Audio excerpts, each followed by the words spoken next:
আমি কষ্ট কৰি আহিছোঁ মুকলি ঠাই পাইছোঁ।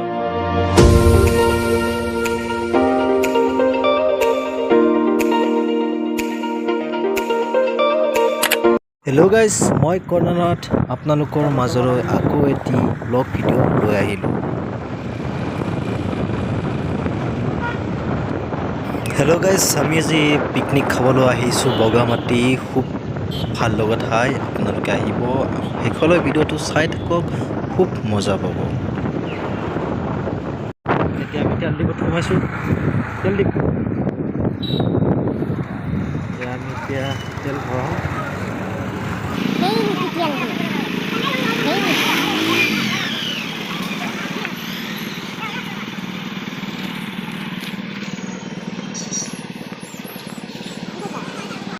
আমাৰ অলপমান কাজিয়া হৈ আছে।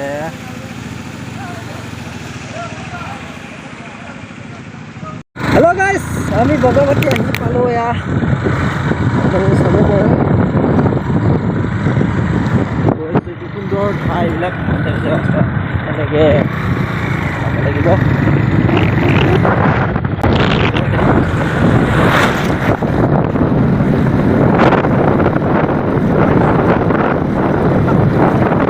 যদি আপোনালোকে বগামাটিত আহিছে তেনেহ'লে গম পাইছে, এইখিনি গাড়ী ৰখাবৰ কাৰণে দিছে ঠাইখিনি।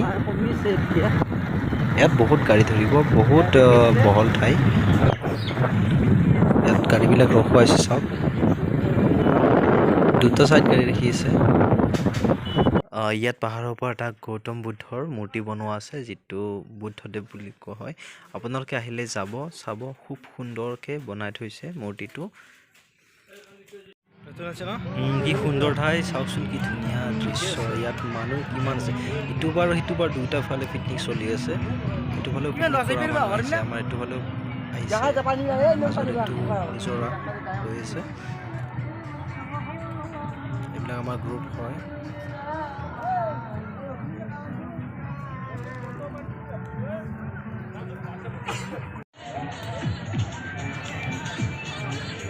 কি সুন্দৰ ঠাই আমাৰ।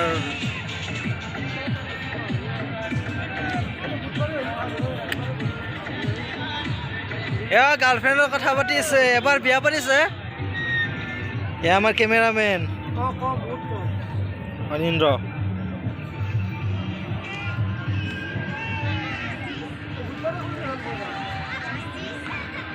ধুনীয়া ধুনীয়া পৰিৱেশ, সুন্দৰ।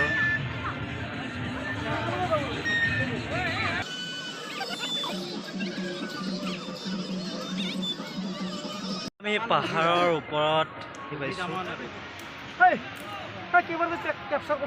কেনে লাগিল উঠি কিনে? ওপৰত পাৰ লাগিছে। আচ্ছা, এনাৰ্জি কিমান লছ হৈছে?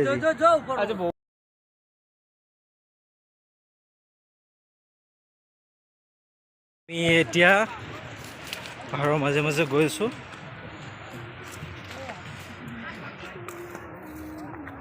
চাওক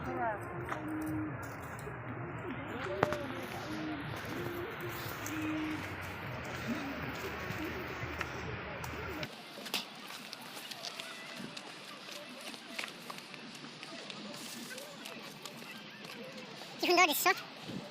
আমি ওপৰত যাম, খুব ভাল।